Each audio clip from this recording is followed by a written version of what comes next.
Hello, my name is Jacqueline Riley, and the following presentation is going to focus on response to intervention, or RTI. According to the IRIS Center at Peabody College of Vanderbilt University, the RTI approach is multi-leveled and designed to monitor struggling students' skills to determine whether they show adequate growth, referred to as responsiveness, following the implementation of high-quality instruction. If students continue to struggle after going through all levels of the RTI approach, students may qualify for special education services based on progress monitoring data, or they may receive either an abbreviated or comprehensive evaluation for the identification of a learning disability. High quality instruction involves the effective use of curriculum and instructional procedures that have been validated through rigorous research. These types of instructional procedures are often referred to as evidence based instruction or scientifically based practices. Students who do not respond adequately to the high quality instruction designed for all learners in the general education classroom are provided with increasingly intensive and validated interventions. These interventions are broken down into three tiers. First, there is a universal screening where all students take the same test or other screening measure. Students at risk for academic failure are initially identified at this stage. At Tier 1, students receive effective, research validated instruction in the general education setting. Students' progress is monitored on a weekly basis. This form is a sample intervention documentation worksheet recommended by the National Center for Learning Disabilities. In some approaches, universal screening is considered part of Tier 1. Tier 1 instruction using evidence based strategies is the same for all learners in the room.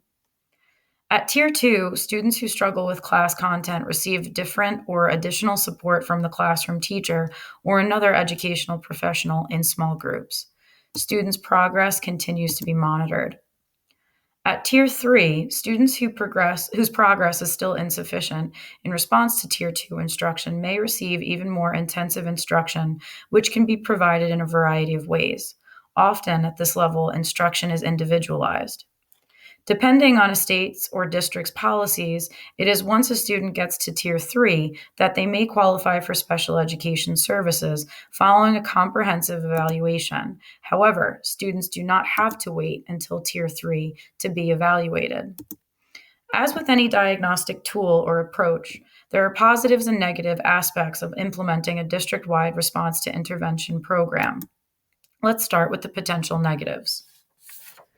The Regional Educational Laboratory, or REL Midwest, in collaboration with Milwaukee Public Schools, found that RTI works best when implemented with fidelity, but school district administrators often lack valid and reliable information about schools' progress at implementing RTI. After visiting 68 schools in the district, nearly 70% of the schools struggled with implementing multi tiered instruction, and 77% of schools struggled with implementing Tier 3. This would suggest that there needs to be ongoing training in teacher educators in teaching to teach educators and administrators alike how to properly implement a true RTI system. An article titled The Discrepancy Model: What You Need to Know mentions that a benefit to using the discrepancy model is that it's already an established practice. Schools have been using it for many years. This would suggest that a drawback of RTI is that it is relatively new. Many districts do not use it, and so they are unsure of how to properly implement and use it to evaluate and identify students as having a learning disability. Some schools and districts may find it to be a drawback that the general education teacher or other personnel responsible for instructional interventions is responsible for collecting the data on a student's response to intervention, rather than a separate team of professionals such as school psychologists who can perform individual testing in a separate location.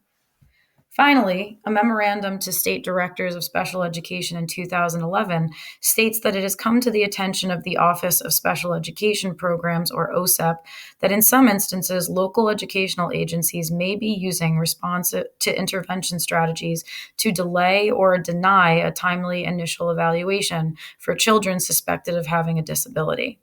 RTI is not intended to delay or deny a timely initial evaluation, and the fact that some districts may try to use it as such are a potential downside.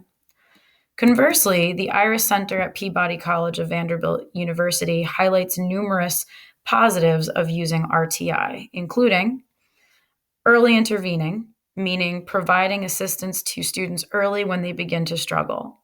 This term is used in IDEA 2004 and refers to the provision of preventative services to students before they are identified as having disabilities.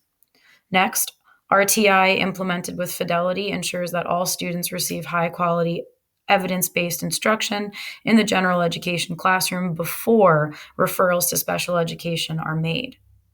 In the RTI approach, using classroom data rather than subjective observations to make decisions about whether students should be referred for an evaluation for special education services is built into the system. RTI promotes immediate intervention as soon as students' reading problems are revealed.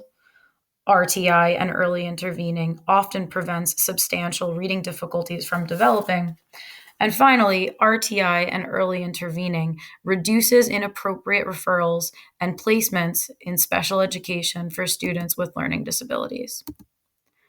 To understand the importance of high-quality instruction and the need for a tiered system, such as RTI and early intervening, to get all students the instruction that best suits them, it is beneficial to know the facts behind students with learning and attention issues in today's classroom. According to the National Center for Learning Disabilities, 1 in 5 children in the U.S. have learning and attention issues, and only a small subset receive a specialized instruction or accommodations. Learning and attention issues are brain-based difficulties in reading, writing, math, organization, focus, listening comprehension, social skills, motor skills, or a combination of these. Some risk factors that it could increase the likelihood of a student having a learning disability include genetics, which is learning issues tend to run in families. Genes that can affect brain structure and chemistry get passed down from parent to child. Toxin exposure. Exposure to lead and other environmental factors have been linked to ADHD and other issues that impact learning, attention, and behavior. Adverse childhood experiences. Trauma, such as abuse, neglect, and other adverse childhood experiences, can increase the likelihood of being identified with learning issues. It is necessary to have a system in place that supports all learners, not only those who have been previously identified as having a learning disability, because far more kids in today's classroom have learning and attention issues than are identified through IDEA and receive specialized services. It is also important to understand the emotions that may accompany the diagnosis of an SLD to best be able to support students who may be struggling, not only academically, but emotionally as well. Children with learning disabilities experience almost every day situations such as shame, anxiety, frustration, social isolation, melancholy, and lack of self-confidence. These emotions contribute to creating a negative self-image and low self-esteem. It is estimated that about 3/4 of individuals with learning disabilities have problems with social skills, and the results are negative self-concepts, an inability to make friends, ineffective approaches to schoolwork, and poor interactions with others. The National Center for Learning Disabilities suggests the following to help combat these negative emotions, self-concepts, and social skills. Intervene early. If a child is struggling with academics or behavior, it is important to find out why and to provide targeted, evidence-based instruction and intervention as early as possible. This is exactly what the RTI approach seeks to accomplish. Incorporate social and emotional learning.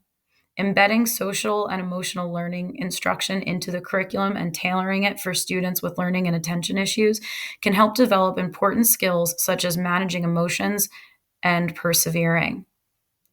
Build self-advocacy skills. Helping students understand how they learn and practicing how to ask for accommodations are essential for success and can be fostered through mentoring. These skills could be practiced for both Tier 2 and Tier 3 students. What was started because of the RTI approach could be carried over into a child's individualized education program if it is found that the child has an SLD.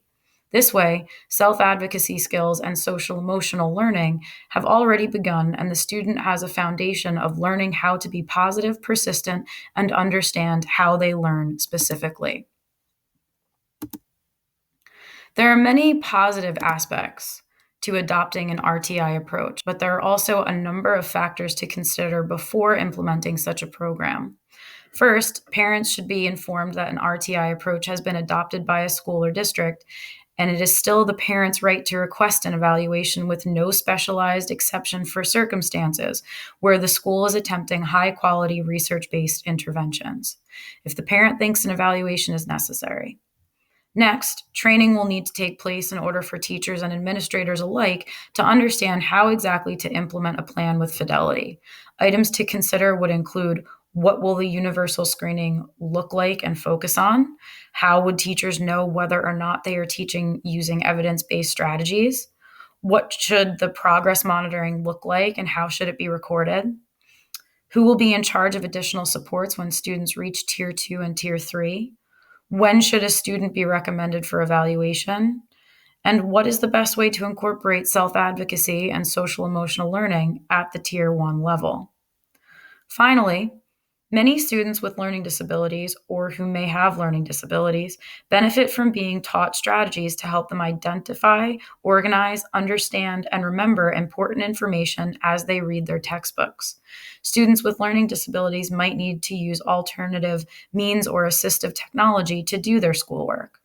It is necessary for a school looking to implement an RTI approach to have access to assistive technology or software that helps students with learning difficulties early on, rather than making a child wait for an entire evaluation and program to put in place simply to be able to listen to audio of reading assigned for class or to be granted access to a simple speech to text feature. Empowerment is key to success, and the RTI approach is there when and as students need support. The following is a list of references used in the making of this presentation. Thank you for listening.